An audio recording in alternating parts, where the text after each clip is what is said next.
Jake Mitchell had always been a man of impulse, but even by his standards, marrying a complete stranger in Vegas after 3 whiskey shots was pushing it. The 34-year-old rancher owned the largest cattle operation in Montana, with a net worth that made him one of the state's wealthiest bachelors.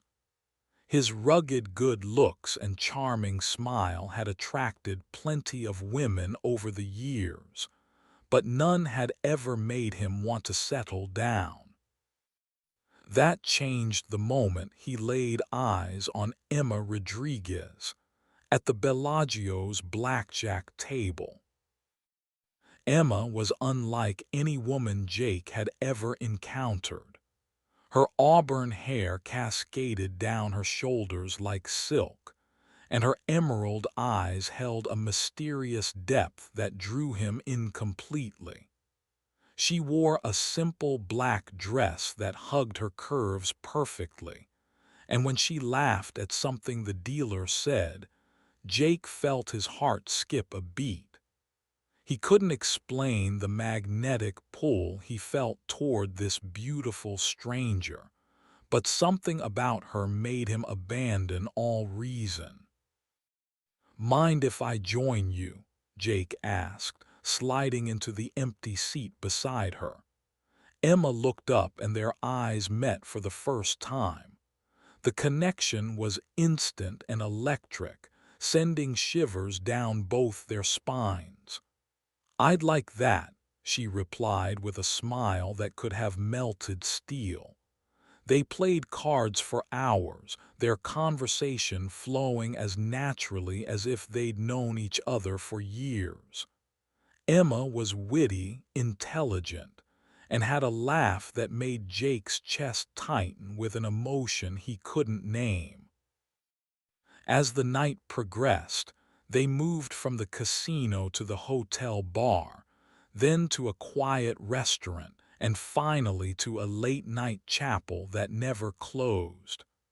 The alcohol had lowered their inhibitions, but it wasn't just the whiskey talking when Jake dropped to one knee outside the little white chapel at 3 in the morning. "Emma Rodriguez, I know this is crazy, but I've never felt anything like this before. Will you marry me?" he asked, his voice thick with emotion and bourbon. Emma stared at him in shock, her hand covering her mouth. She'd come to Vegas to escape her problems, not to create new ones. But looking into Jake's sincere blue eyes, she felt something she'd never experienced before, a sense of belonging, of being truly seen and wanted. "Yes," she whispered, tears streaming down her face. "Yes, I'll marry you." The ceremony was a blur of cheap flowers, Elvis impersonators, and hastily signed papers. Jake's best man was a stranger pulled from the hotel lobby, and Emma's maid of honor was the chapel's part-time wedding coordinator. They exchanged rings purchased from a nearby pawn shop, and when the minister pronounced them husband and wife, Jake kissed Emma with a passion that made her forget about everything else in the world. The next morning brought harsh reality crashing down like a cold mountain stream. Jake woke up in his hotel suite with Emma beside him, her wedding ring catching the morning light. The memory of their impulsive marriage came flooding back, along with the sobering realization that he'd married a woman he knew virtually nothing about. But as he watched Emma sleep peacefully, her face soft and vulnerable in the dawn light, he felt no regret, only a strange sense of completeness he'd never experienced before. Emma stirred awake, her eyes meeting Jake's with a mixture of embarrassment and uncertainty. "Good morning, husband," she said quietly, testing the word on her tongue. Jake smiled, brushing a strand of hair from her face. "Good morning, wife," he replied, surprised by how natural it felt to say it. They lay there in comfortable silence, both wondering what came next in their unexpected love story. The practical implications of their hasty marriage began to surface as they shared breakfast in the hotel restaurant. Jake was due back at his ranch in 2 days, and Emma hadn't mentioned anything about her own life or responsibilities. "I should probably know something about the woman I married," Jake said gently, reaching across the table to take her hand. Emma's smile faltered slightly, and she looked away. "There's not much to tell," she said, but Jake could hear the pain in her voice. "Everyone has a story, Emma. I'd like to hear yours," Jake insisted. Emma took a deep breath, gathering her courage. "I'm a nurse from Phoenix," she began slowly. "I came here to get away from some problems at home. I never expected to meet someone like you, let alone marry him." She paused, her eyes filling with tears. "I'm not who you think I am, Jake. I'm not some sophisticated woman who belongs in your world." Jake squeezed her hand reassuringly. "I don't care about any of that," he said firmly. "I care about you, the woman who made me laugh until my sides hurt, who challenged me at cards, who looked at me like I was the only man in the room. That's the woman I married, and that's the woman I want to get to know better." Emma felt a wave of relief wash over her. She'd been carrying so much pain and shame, and Jake's acceptance felt like a balm to her wounded soul. "What happens now?" she asked. Jake considered the question carefully. "Well, I have a ranch to run and you have a life in Phoenix. But I'd like to see if we can make this work, if you're willing to try." The next few hours were spent making plans that seemed both logical and completely insane. Emma would return to Phoenix to settle her affairs and give her notice at the hospital where she worked. Jake would head back to Montana to prepare for her arrival. They exchanged phone numbers, email addresses, and promises to call each other every day. It felt surreal, planning a future with someone she'd known for less than 24 hours. As they prepared to part ways at the airport, both Jake and Emma felt a mixture of excitement and terror. "What if this doesn't work?" Emma asked, voicing the fear they both shared. Jake cupped her face in his hands, looking into her eyes with complete sincerity. "Then we'll deal with it together," he said. "But I have a feeling we're going to be just fine." The flight back to Montana gave Jake time to think about what he'd done. His ranch manager, Tom Peterson, was going to have a field day when he found out about the marriage. His sister, Rachel, would probably think he'd lost his mind. But as he looked at his wedding ring, Jake felt a sense of rightness that he couldn't explain. He'd built his entire life around being in control, making calculated decisions, and protecting himself from emotional vulnerability. In one night, Emma had changed all of that. Emma's flight to Phoenix was equally turbulent, though not because of weather. She stared out the window at the desert landscape below, trying to process everything that had happened. She'd fled to Vegas to escape the mess her life had become, and now she was returning as a married woman. The irony wasn't lost on her. She thought about Jake's ranch, wondering if she could really fit into his world. She'd grown up in poverty, worked her way through nursing school, and never imagined she'd marry someone wealthy. The problems she'd been running from in Phoenix hadn't disappeared during her Vegas adventure.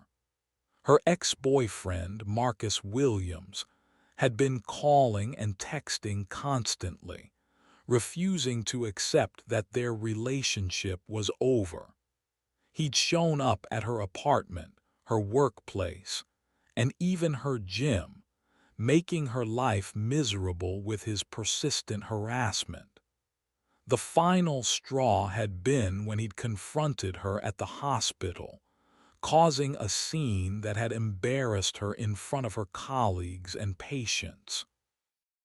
Emma's supervisor, Dr. Patricia Hendricks, had been understanding but firm when she'd suggested Emma take some time off to deal with her personal issues. "We can't have this kind of drama affecting patient care," she'd said, not unkindly. Emma had used her vacation days to flee to Vegas. Hopping the distance would give her some clarity about how to handle the situation with Marcus. Now, as she prepared to return to Phoenix, Emma wondered if being married to Jake might actually solve her Marcus problem. The thought felt manipulative, and she immediately felt guilty for even considering it. Jake deserved better than to be used as a shield against her ex-boyfriend. But she couldn't deny that the marriage certificate in her purse felt like a form of protection she'd never had before. The first phone call between Jake and Emma came that evening, after they'd both returned to their respective homes. "How was your flight?" Jake asked, his voice warm and familiar despite the miles between them. "Long," Emma replied, settling into her small apartment that felt even smaller after the luxury of the Vegas hotel. "How's the ranch?" "Big and empty," Jake said, surprising himself with his honesty. "I keep thinking about you, wondering if you're real or if I dreamed the whole thing." Emma laughed, the sound sending warmth through the phone connection. "I'm real," she assured him. "And I'm looking at our wedding photos on my phone, trying to convince myself it actually happened." They talked for 2 hours, sharing stories about their lives, their dreams, and their fears. Jake told Emma about inheriting the ranch from his grandfather, about the challenges of running a business that employed 40 people, about the loneliness that came with success. Emma shared her passion for nursing, her pride in helping people heal, and her dreams of maybe working in a rural hospital someday. As the days passed, their phone calls became the highlight of both their days. Jake found himself rushing through his ranch duties so he could talk to Emma, while she scheduled her shifts around their conversation times. Their connection deepened with each conversation, and what had started as a drunken impulse began to feel like something much more meaningful. The reality of Emma's situation in Phoenix became clear during one of their late-night conversations. She was sitting in her car outside her apartment building, afraid to go inside because Marcus's truck was parked across the street. He's been there for 3 hours, she told Jake, her voice shaking. I don't know what to do anymore. Jake's protective instincts kicked in immediately. Have you called the police? He asked, his voice tight with anger. I have a restraining order, but he's not technically violating it, Emma explained. He's not on my property and he's not directly threatening me. He's just there, always there. This is unacceptable, Jake said firmly. You're my wife, Emma. You don't have to deal with this alone anymore. The conviction in his voice brought tears to Emma's eyes. For the first time in months, she felt like someone was truly on her side. What do you suggest? She asked. Come home, Jake said without hesitation. Come to Montana, let me take care of you. Emma's heart raced at the offer. Jake, we barely know each other. What if I don't fit into your life? What if your friends and family think I'm some kind of gold digger? Then they don't know me very well, Jake replied. I don't care what anyone thinks. I care about you and I want you safe. Will you come? Emma looked at Marcus's truck in her rearview mirror and made a decision that would change everything. Yes, she said, I'll come home. The next week was a whirlwind of activity for both of them. Emma gave her notice at the hospital, despite Dr. Hendrix's attempts to convince her to take a leave of absence instead. Marriage is a big adjustment, the older woman warned. Don't burn bridges you might need to cross again. But Emma's mind was made up. She sold her furniture, packed her belongings, and arranged for her few precious possessions to be shipped to Montana. The hardest part was saying goodbye to her best friend, Maria Santos, who had been her rock through all the drama with Marcus. Are you sure about this? Maria asked as they shared one last lunch together. You're moving across the country to live with a man you've known for 2 weeks. Emma understood her friend's concern, but she also felt a certainty she couldn't explain. I know it sounds crazy, but I love him, Maria. I really do. Meanwhile, Jake was preparing his ranch for Emma's arrival.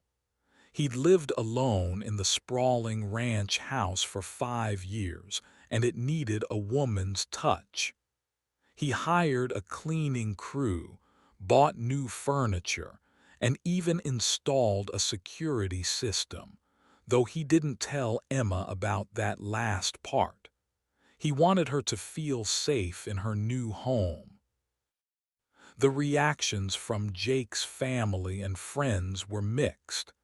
His sister Rachel was skeptical but supportive, agreeing to help welcome Emma to Montana. His ranch manager Tom was more blunt in his assessment. You've lost your mind, boss, he said while watching Jake rearrange the master bedroom. Marrying a stranger and bringing her to live on the ranch. What if she's after your money?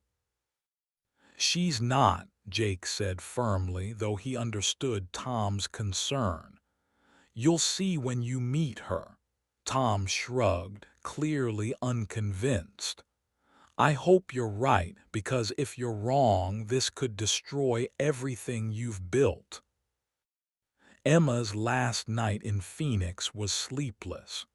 She sat in her empty apartment, surrounded by boxes and suitcases, wondering if she was making the biggest mistake of her life. Marcus had finally stopped his surveillance, but she knew he was still out there, probably planning his next move. The thought of being free from his constant presence was almost too good to believe. Her phone buzzed with a text from Jake. "Tomorrow can't come soon enough. I love you, Mrs. Mitchell." Emma smiled, her heart fluttering at seeing her new name. She typed back, "I love you too, Mr. Mitchell. See you soon." The flight to Montana was the longest 3 hours of Emma's life. She'd never been to the state before, and as the plane descended through the clouds, she was amazed by the vast expanse of mountains and prairie stretching to the horizon. It was so different from the desert landscape she'd known all her life. Jake was waiting at the airport, looking devastatingly handsome in a black cowboy hat and boots. When Emma emerged from the jet bridge, he swept her into his arms and kissed her like they were the only two people in the world. "Welcome home," he whispered against her lips, and Emma felt her heart swell with emotion. The drive to the ranch gave Emma her first real glimpse of Jake's world. The truck was a massive Ford F-350 that probably cost more than she'd made in a year as a nurse. The landscape was breathtaking, with rolling hills covered in grass and wildflowers. "It's beautiful," she said, watching cattle graze in the distance. "Wait until you see the house," Jake said, his pride evident in his voice. When they crested a hill, Emma gasped. The ranch house was enormous, a sprawling log and stone structure that looked like something from a magazine. "Jake, this is incredible," she breathed. "This is our home," Jake corrected, pulling into the circular driveway. "I want you to feel like you belong here." Emma looked at the house, then at Jake, feeling overwhelmed by the magnitude of the change in her life. 2 weeks ago, she'd been a struggling nurse in Phoenix, and now she was the wife of a millionaire rancher in Montana. The house tour was equally overwhelming.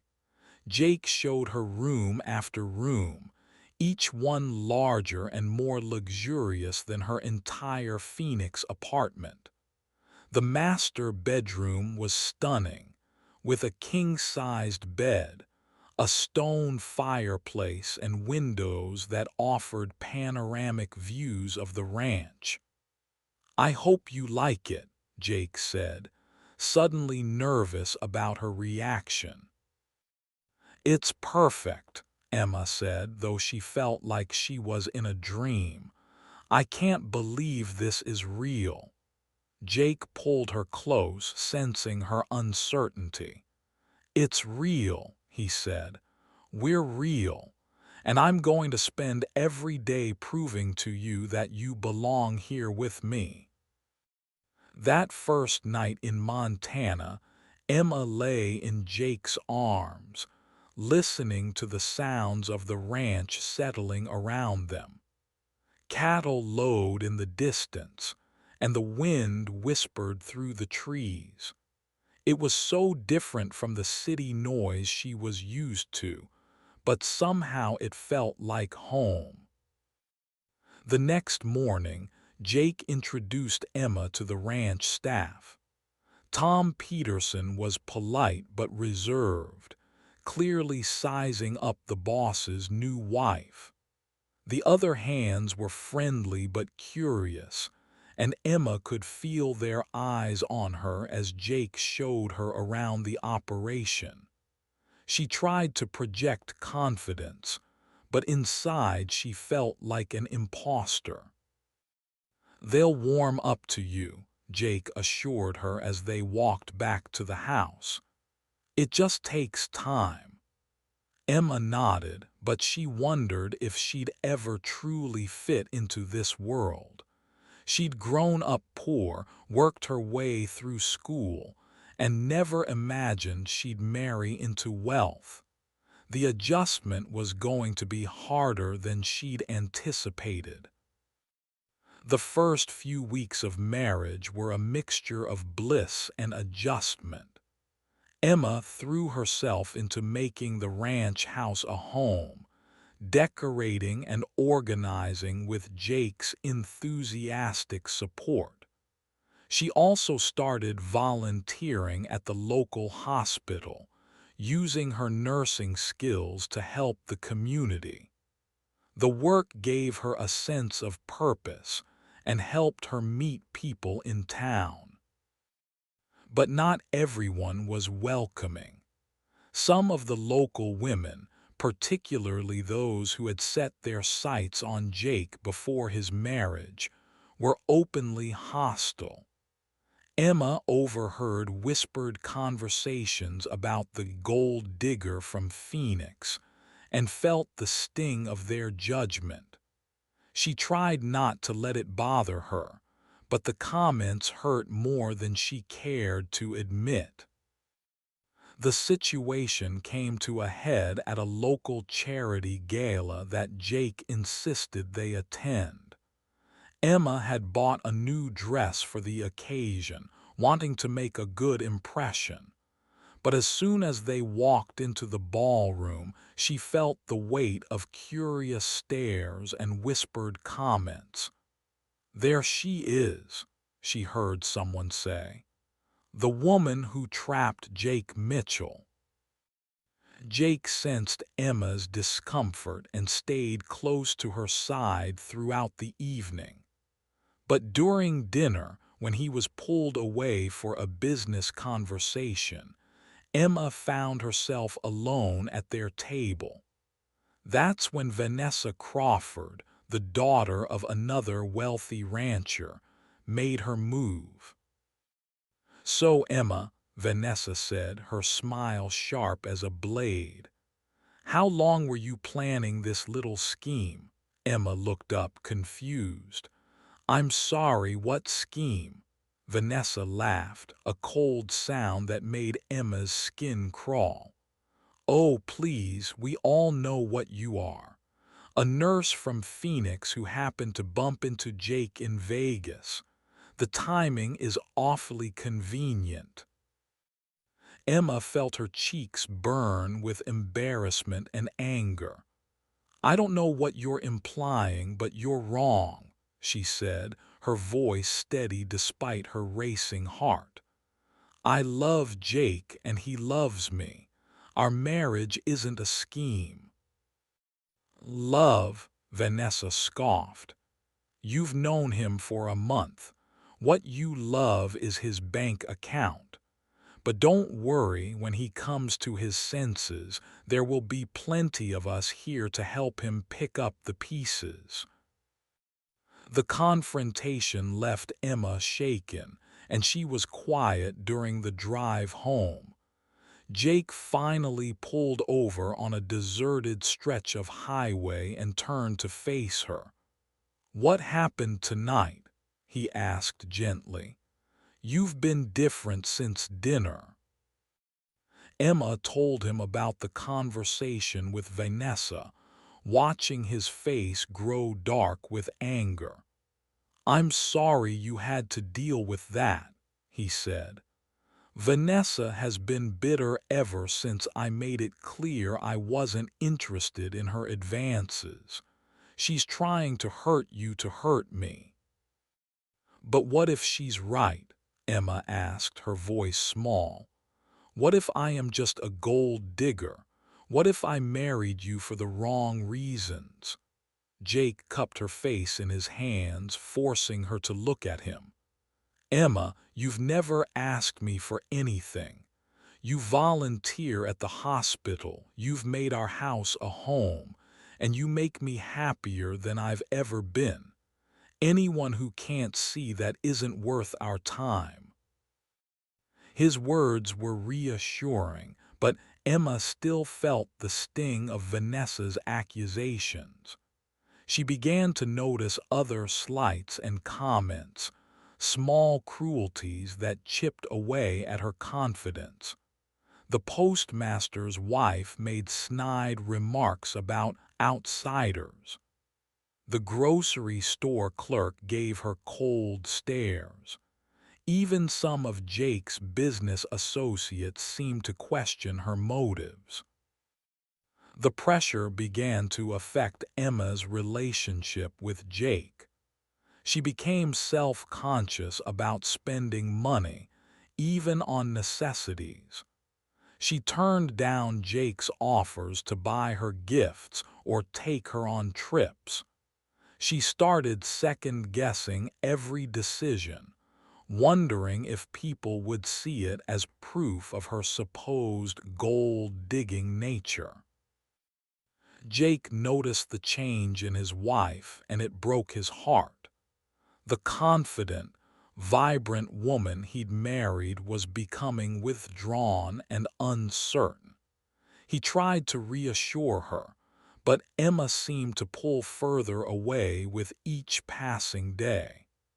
The easy intimacy they'd shared was replaced by a tension that neither of them knew how to address. Things came to a head one evening when Jake found Emma crying in their bedroom. She was holding a credit card statement, and her face was streaked with tears. "I spent too much at the grocery store," she said, her voice broken. "I bought organic vegetables and expensive steaks. Vanessa was right, I'm taking advantage of you." Jake sat beside her, his heart aching. "Emma, love, you bought groceries for our home. You're not taking advantage of anything, you're my wife." But Emma shook her head, unable to accept his reassurance. "I don't belong here, Jake. I'm not sophisticated enough, wealthy enough, or good enough for your world." "You are everything to me," Jake said fiercely. "I don't care about my world if you're not in it." But Emma had already made up her mind. The next morning, while Jake was out checking on the cattle, she packed her bags and called a taxi to take her to the airport. She left a note explaining that she needed time to think, that she wasn't sure she could handle the pressure of being a rancher's wife. Jake returned to find the house empty and Emma's wedding ring on the kitchen counter. The note felt like a knife through his heart. He called her immediately, but she didn't answer. He drove to the airport, hoping to catch her before she left, but her flight had already departed. For the first time in years, Jake Mitchell felt completely powerless. Emma's return to Phoenix was devastating. She'd given up her apartment and job, and now she was starting over with nothing. She stayed with Maria for a few days, trying to figure out her next move. But the problems she'd fled to Vegas to escape were still waiting for her. Marcus had heard about her return and immediately resumed his harassment, calling and texting constantly. "You're back," he said when he cornered her outside Maria's apartment building. "I knew you'd come to your senses eventually. That cowboy was just a rebound, right?" Emma looked at him with disgust. "Leave me alone, Marcus. I'm married now." "To some guy you've known for a month," Marcus laughed cruelly. "Come on, Emma. We both know that's not real. You ran away to Vegas and made a mistake. but I'm willing to forgive you if you come back to me." Emma's hands shook as she pulled out her phone to call the police, but Marcus grabbed her wrist. "Don't do anything stupid," he said, his voice low and threatening. "You know I always get what I want." Emma jerked away from him, her heart pounding with fear. She realized that running away hadn't solved anything. She just traded one set of problems for another. That night, Emma sat in Maria's living room, staring at her phone. She had 17 missed calls from Jake and dozens of text messages. She wanted to call him back, to hear his voice, but she didn't know what to say. How could she explain that she'd run away because she was afraid of becoming the person everyone thought she was? Jake, meanwhile, was falling apart. He'd thrown himself into ranch work, trying to exhaust himself enough to sleep. But every night he lay in their empty bed, wondering what he could have done differently. Tom Peterson and the other hands watched him with concern, but nobody knew what to say. "Maybe it's for the best, boss," Tom finally said one morning when Jake snapped at him over a minor issue. "You hardly knew her." Jake whirled around, his eyes blazing. "Don't," he said dangerously. "Don't you dare say that. I know Emma better than I've ever known anyone. She's scared, not selfish." The breakthrough came when Rachel, Jake's sister, arrived unexpectedly at the ranch. She took one look at her brother's haggard appearance and marched him into the house. "Okay, what's really going on?" she demanded. "And don't give me some story about how you're fine." Jake told her everything. About the hostile reception Emma had received, about Vanessa's cruelty, about the pressure Emma had felt to prove herself. Rachel listened without interruption, her expression growing more sympathetic with each detail. When Jake finished, she was quiet for a long moment. "You know what your problem is," she finally said. "You're both stubborn idiots who are too proud to fight for what you want." Jake looked at her in surprise. "Emma didn't leave because she doesn't love you.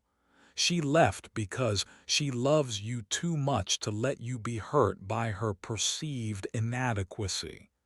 And you're sitting here feeling sorry for yourself instead of going after her." "She doesn't want to be found," Jake said miserably. "She's not answering my calls." Rachel rolled her eyes. "Then stop calling and go to Phoenix. Show up at her door.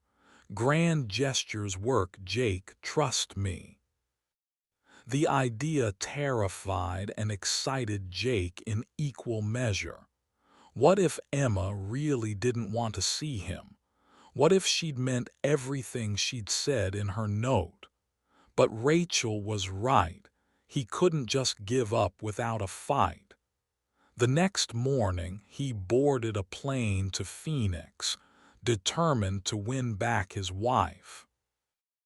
Emma was working her first shift at a new hospital when she saw Jake walk into the emergency room. Her heart stopped, and she nearly dropped the chart she was holding. He looked tired but determined, and when their eyes met across the crowded room, she felt all her carefully constructed walls crumble. "We need to talk," he said simply when he reached her station. Emma looked around at her colleagues who were watching the interaction with obvious curiosity. "I'm working," she said weakly. I can't just leave. Then I'll wait, Jake said, settling into a chair in the waiting area. I've got all day. Emma stared at him, torn between irritation and admiration. He'd flown across the country to find her, and now he was prepared to wait until she was ready to talk. The gesture was both infuriating and romantic. Emma couldn't concentrate on her work with Jake sitting in the waiting room. She kept glancing over at him, watching him patiently read magazines and check his phone. Several of her colleagues asked who he was, and Emma found herself explaining about her husband with a mixture of pride and embarrassment. When her shift finally ended, Emma walked over to where Jake was waiting. You didn't have to come all this way, she said, but her voice lacked conviction. Yes, I did, Jake replied, standing up. You're my wife, Emma. Running away doesn't change that. They went to a quiet coffee shop near the hospital where they could talk without interruption. Emma fidgeted with her coffee cup, avoiding Jake's eyes. I can't do it, she said finally. I can't be the wife you need. I don't fit into your world. What world? Jake asked, genuinely confused. You mean the world where I wake up every morning grateful that you're in my life. The world where I can't imagine being happy without you. Because that's the only world that matters to me. Emma looked up at him, her eyes filled with tears. But everyone thinks I'm a gold digger. They think I trapped you. Jake reached across the table and took her hand. I don't care what they think. I care what you think. Do you love me? Of course I love you, Emma said, the words torn from her heart. I love you so much it scares me. Jake smiled, the first genuine smile she'd seen from him since her return. Then nothing else matters. We'll face the gossips together. We'll prove them wrong by being happy. But Emma still had reservations. What about Marcus? She asked. He's been harassing me again. I can't bring that drama into your life. Jake's expression hardened. What has he done? Emma told him about the confrontation outside Maria's apartment, about the constant calls and messages. When she finished, Jake was quiet for a long moment. I'm going to handle this, he said finally, legally and permanently. Emma looked at him with a mixture of hope and fear. How? Jake smiled, but it wasn't a pleasant expression. I'm not just a rancher, Emma. I'm a businessman with resources and connections. Marcus is about to learn that harassing you was the biggest mistake of his life. The next morning, Marcus Williams received a visit from two men in expensive suits. They introduced themselves as representatives of Jake Mitchell's legal team, and they had a very simple message. Cease all contact with Emma Mitchell immediately, or face consequences that would destroy his life. We know about your history, one of the lawyers said calmly.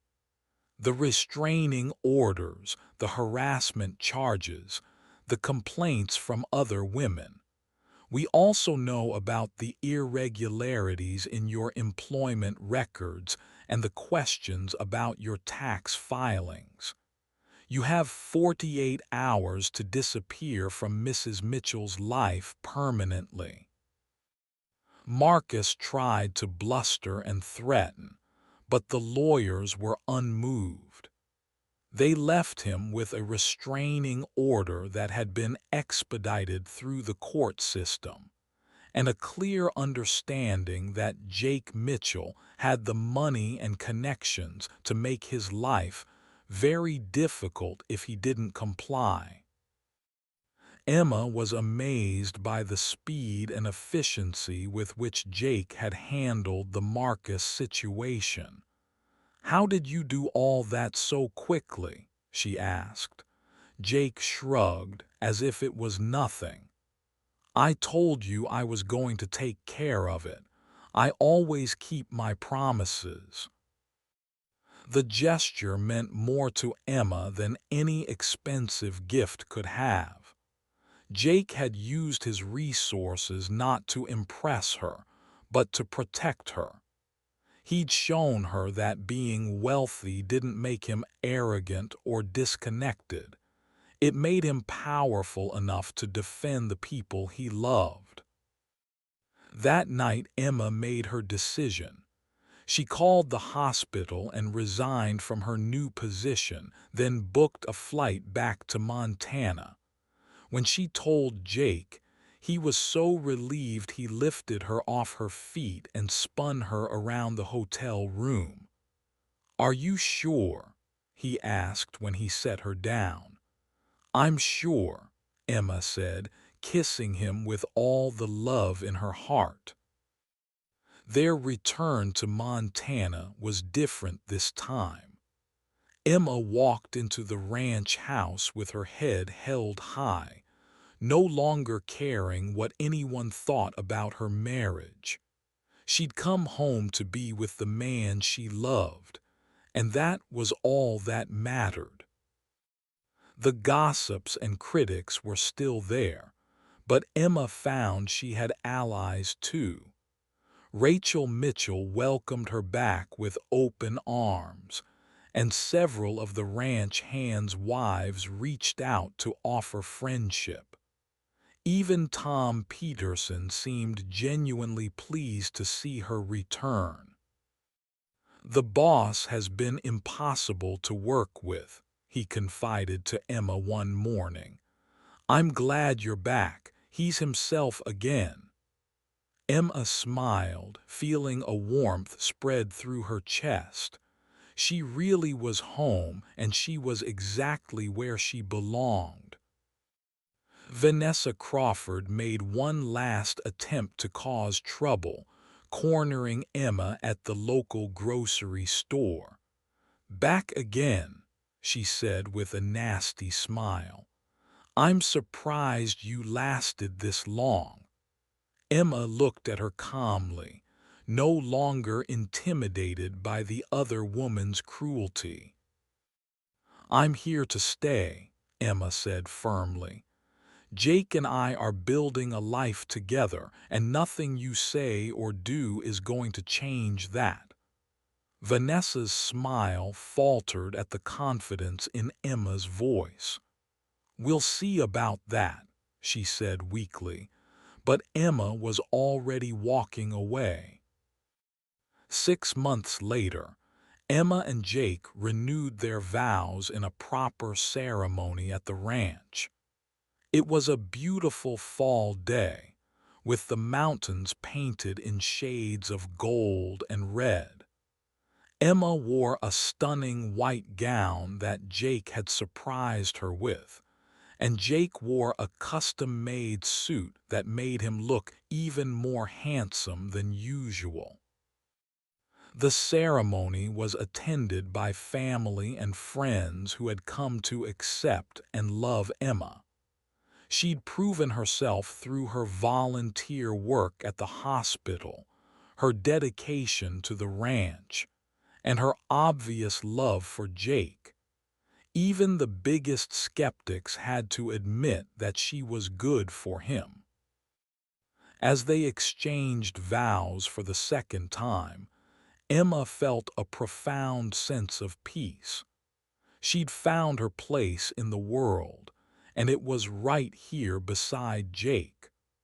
The stranger she'd married in Vegas had become the love of her life, and their impulsive decision had led to a happiness neither of them had ever imagined possible.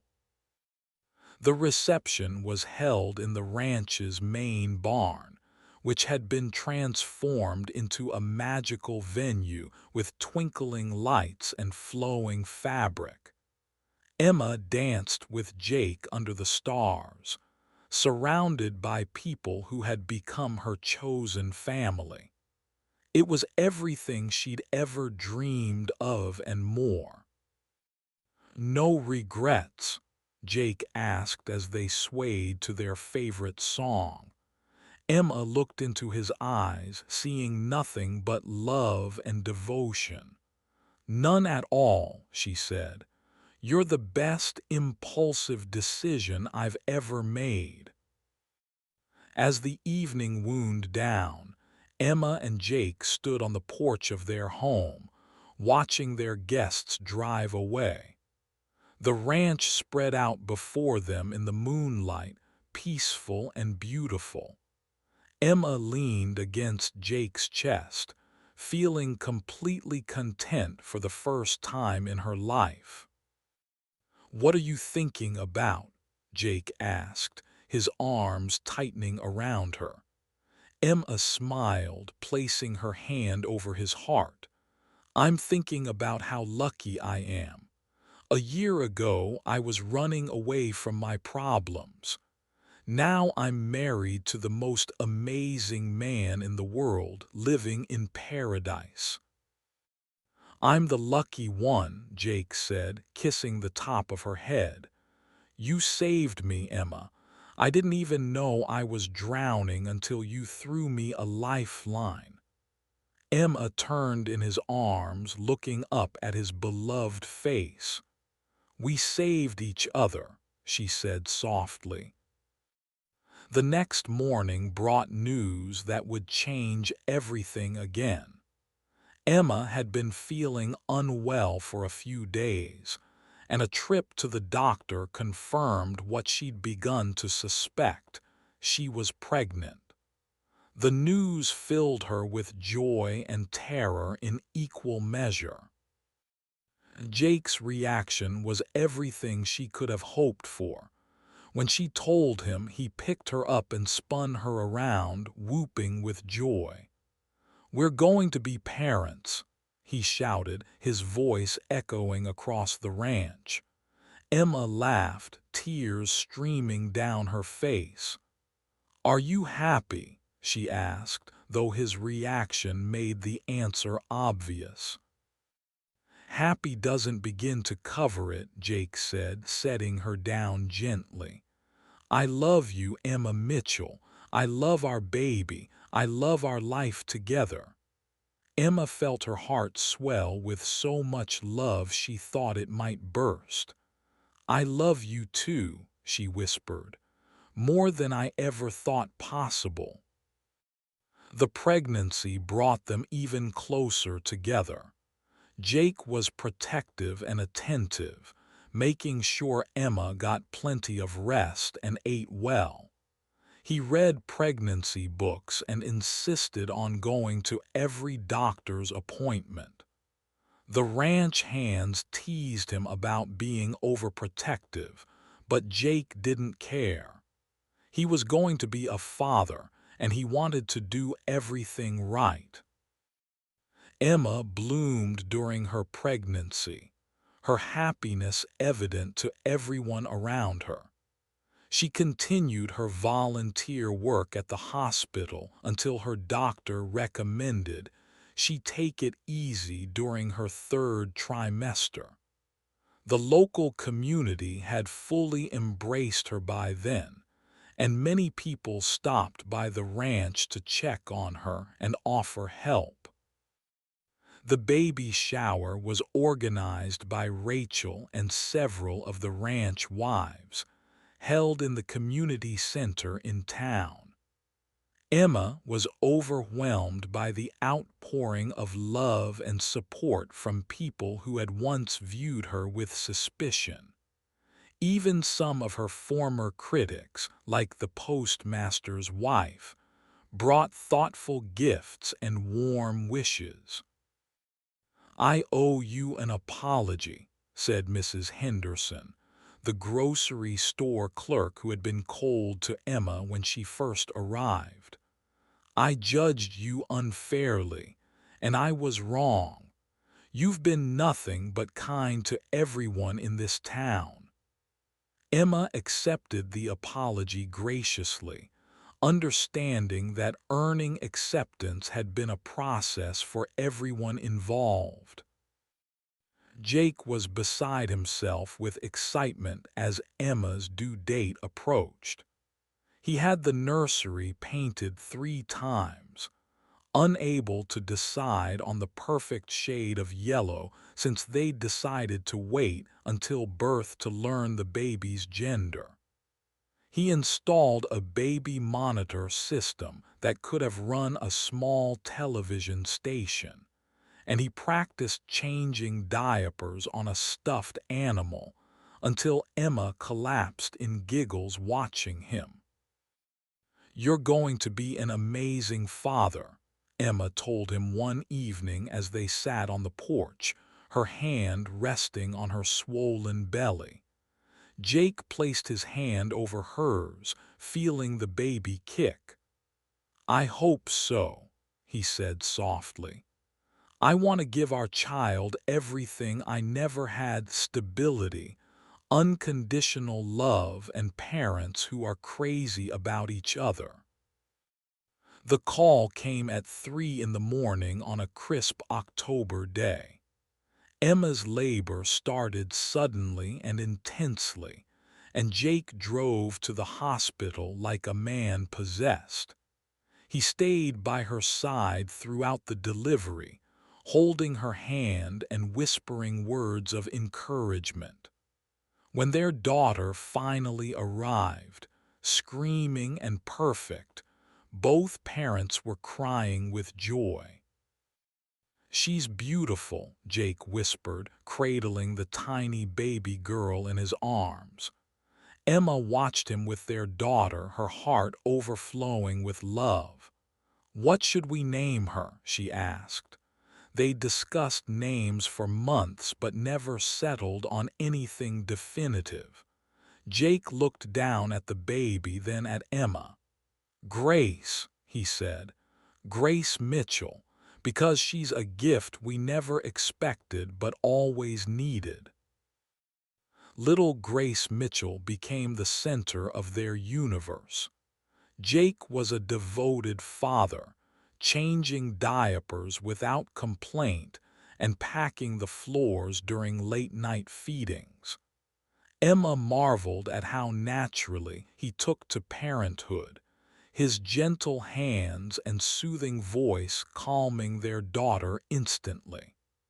The tough rancher had become putty in the hands of a 7-pound baby girl. The ranch hands were equally smitten with Grace. Tom Peterson carved her a wooden rocking horse, and the other men took turns babysitting when Emma and Jake needed to attend to ranch business. Grace became the unofficial mascot of the Mitchell Ranch, bringing joy to everyone who met her. As Grace grew from an infant to a toddler, Emma and Jake's marriage continued to strengthen.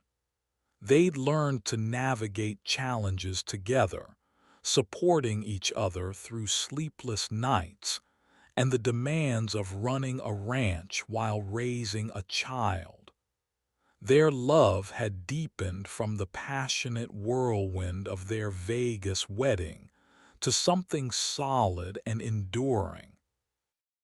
Emma had found her calling in rural health care, eventually opening a small clinic in town that served the surrounding ranching community.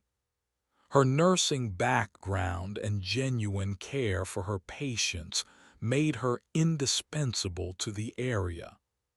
Jake supported her dream completely, helping her renovate the building and navigate the business aspects of running a medical practice. "I'm proud of you," Jake told Emma on the day she officially opened the clinic.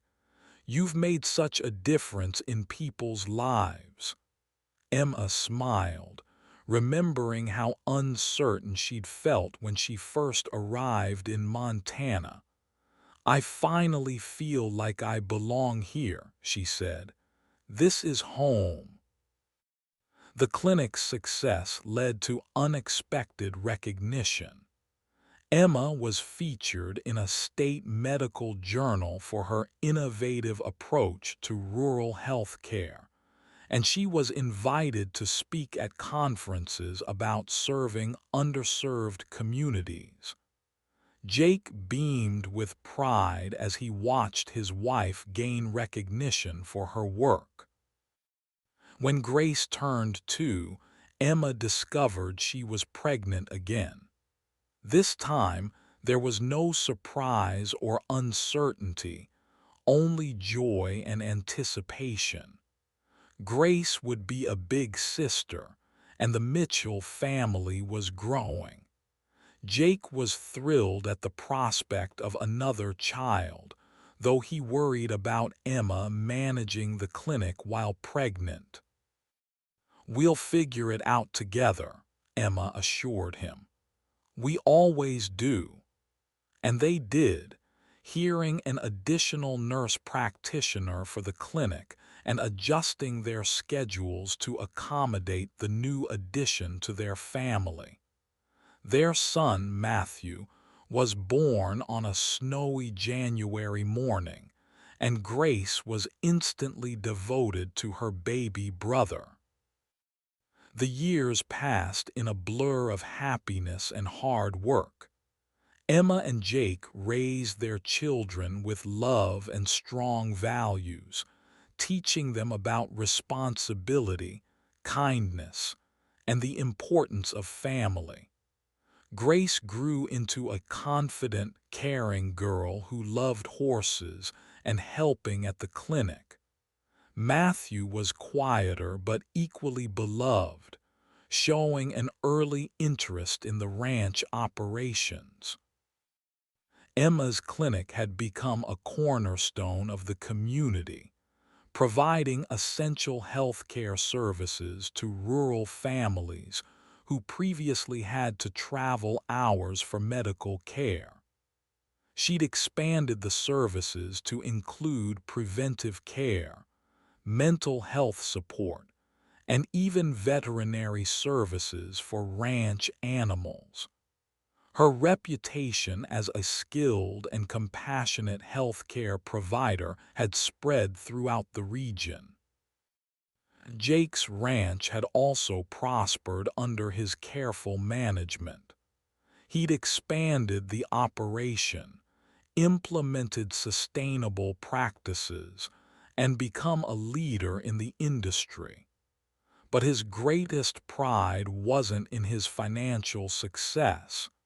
It was in the family he'd built with Emma and the life they'd created together. As they celebrated their 5th wedding anniversary, Emma and Jake reflected on the journey that had brought them to this point. They'd started as strangers who made an impulsive decision in Vegas, but they'd built something beautiful and lasting through love, commitment, and hard work. "Do you ever wonder what would have happened if we hadn't met that night?" Emma asked as they danced in their living room, the children asleep upstairs. Jake pulled her closer, breathing in the scent of her hair. "No," he said firmly, "because I can't imagine my life without you. You and our children are everything to me." Emma smiled, thinking about the scared woman who had fled to Vegas to escape her problems. That woman could never have imagined the happiness that awaited her in Montana. "I love you," "Jake Mitchell," she said. "Thank you for seeing the person I could become." "I love you too, Emma Mitchell," Jake replied. "Thank you for making me whole." As they continued to dance, surrounded by the life they'd built together, both knew that their love story was far from over. They had many more years of happiness ahead, and they would face whatever came their way together, just as they always had. The unexpected twist in their story came during their 6th year of marriage, when Emma received a call that would change everything once again. Her estranged father, whom she hadn't spoken to in over a decade, had passed away and left her a substantial inheritance. The lawyer on the phone explained that her father had been following her life from afar, proud of her accomplishments and the family she'd built.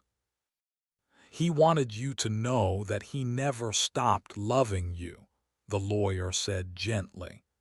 "He regretted the way things ended between you, and he hoped this inheritance might help you understand how much you meant to him." Emma was stunned by the news, emotions she'd buried for years suddenly surfacing. Jake found her sitting in their bedroom, staring at the inheritance papers with tears streaming down her face.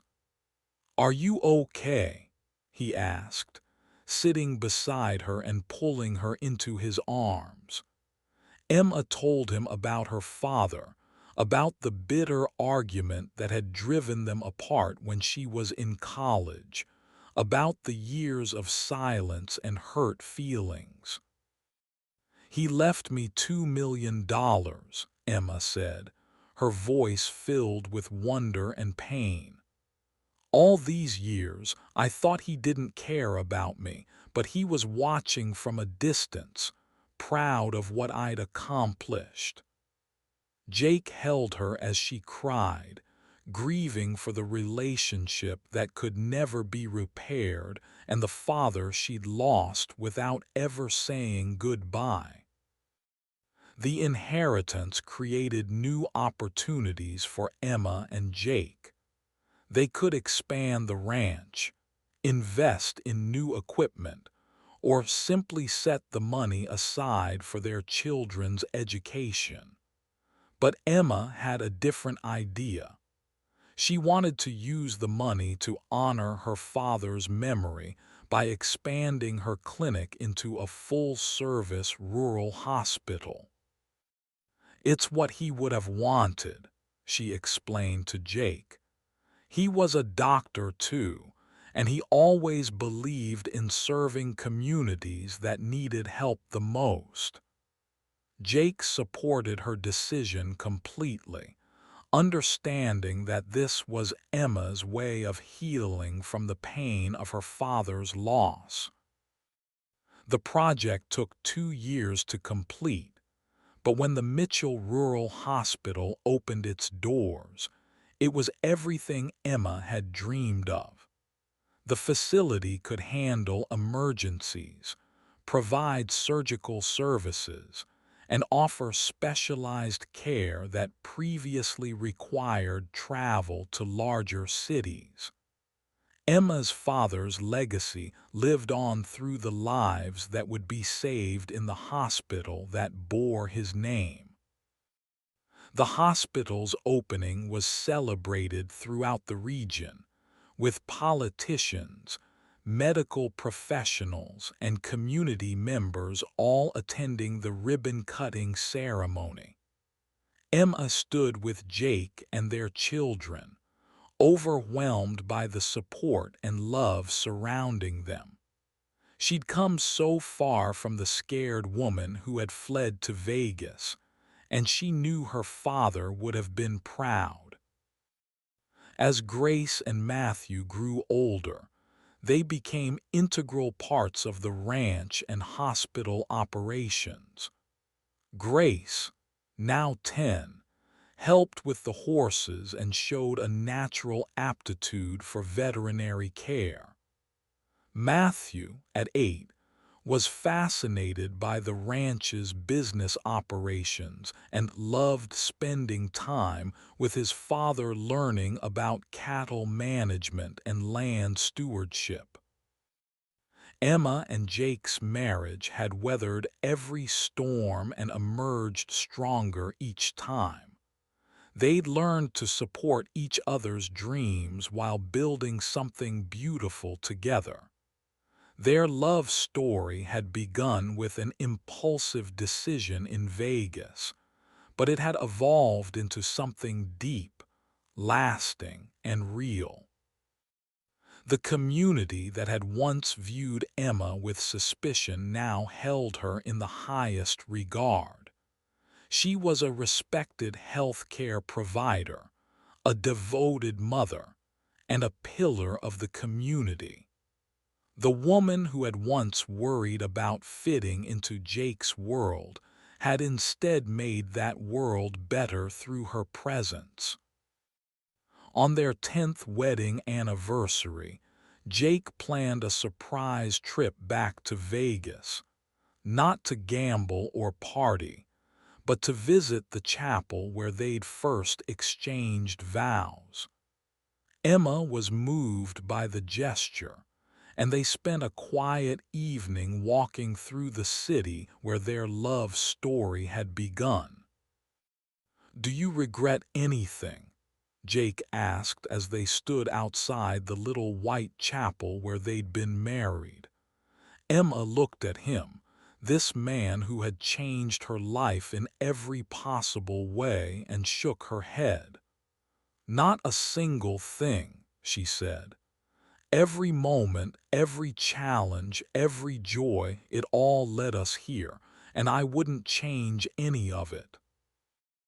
Jake pulled her close, kissing her under the neon lights of Las Vegas.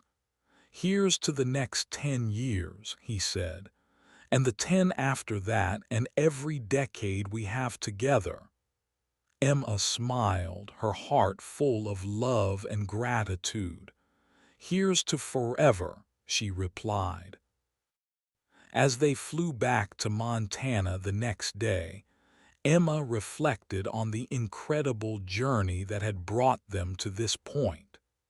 She'd married a stranger in a moment of impulse, but that stranger had become her soulmate, her partner, and the father of her children.